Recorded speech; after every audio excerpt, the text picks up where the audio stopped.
ഒരു 3 കിലോ തരി.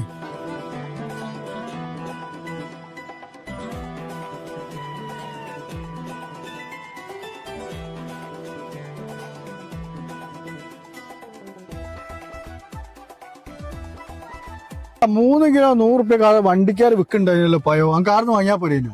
ഇത് നമ്മളെ നാട്ടില് കിലോന് എന്താ വില അറിയോ? 25 ഉറുപ്പ്യുള്ളൂ ഒരു കിലോന്. 25 റുപ്യ? നിങ്ങൾ പോലത്തെ ആൾക്കാർക്ക് ഒരു വിചാരമുണ്ട് 4 കിലോ 100, 2 കിലോ 50 എന്നൊക്കെ പറയുമ്പോ എന്തോ വലിയ ലാഭമാണ് വണ്ടിക്കാരെടുത്ത്. ആ സമയത്ത് നമ്മളെ നാട്ടിൽ കടയിൽ ചിലപ്പോ അതിൽക്കും വില കുറവായിരിക്കും. അല്ല, എനിക്കിപ്പോ എന്റെ പുരയിൽ 3 കിലോ പാറ്റിന്റെ ആവശ്യമുണ്ടോ ഒന്നേക്ക്?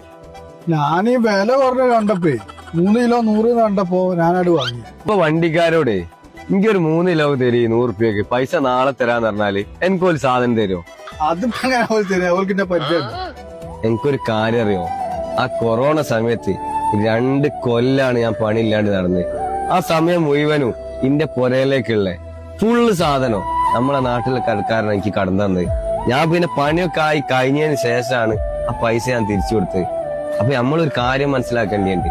നമ്മളെ നാട്ടിൽ കച്ചവടക്കാരെടുത്ത് സാധനം വാങ്ങാൻ പുറത്തുനിന്ന് ആള് വരൂല, നമ്മൾ തന്നെ ഉള്ളൂ. ഓലാടെ നിലക്കണ്ടേ നമ്മളെയും കൂടി ആവശ്യമാണ്.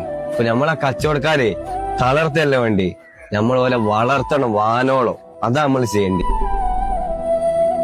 എന്നാലേ നാട്ടിലെ കച്ചവടക്കാരെ ഇത്രയും പ്രിയപ്പെട്ടവരാണ് ഈ പറഞ്ഞ പാട്ട് എനിക്ക് മനസ്സിലായി. ഓരോ വ്യക്തികൾക്കും അവരുടെ നാടാണ് ഏറ്റവും പ്രിയപ്പെട്ടത്. അതുപോലെ തന്നെ പ്രിയപ്പെട്ടവരാണ് നമ്മുടെ നാട്ടിലെ ചെറുകിട കച്ചവടക്കാരും.